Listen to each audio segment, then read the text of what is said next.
Қалақтай едің, қабіріңде қалақ тұр. Туғаныңды, өлгеніңді санап құр. Сенің аңқау құлағыңдай қалқиып, қыр басынан қала жаққа қарап тұр.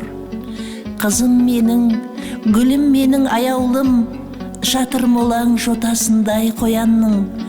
Құлпытастың құны маған 5 тиын, бірақ таспен қалай жаншып қоярмын.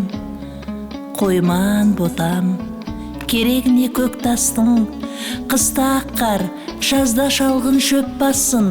Өзің келген маяйында ақ нөсер, ағыл тегіл бізбен бірге шоқтассын. Керегіне көк тастың.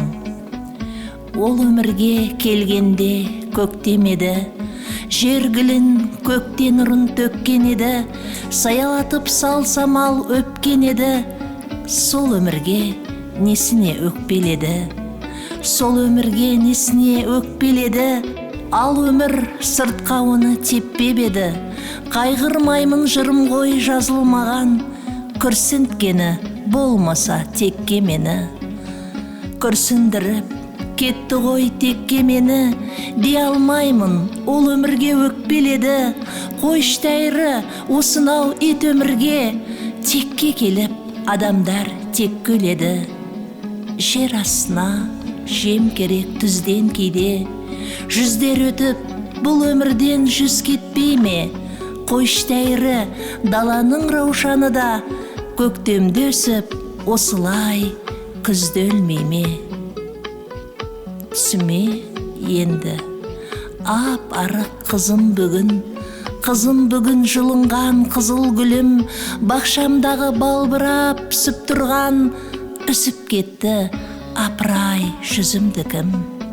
Түсімде қызым мені шақырады, өзеннің ар жағында отыраны. Ғафу балам, ғафу ет бара алмаймын, мен деген жер бетінің ақымағы. Мен деген жер бетінің ақымағы, алдымда асқар асу жатыр әлі. Сабыр балам, қай жаққа қашар дейсің, сені жапқан қара жер топырағы. Дей көрме, әзір маған жаныма кел, тағдырдың дегеніне бағына бер. Түбінде бір жол бізді табыстырар, қайтейін, сағына бер, сағына бер.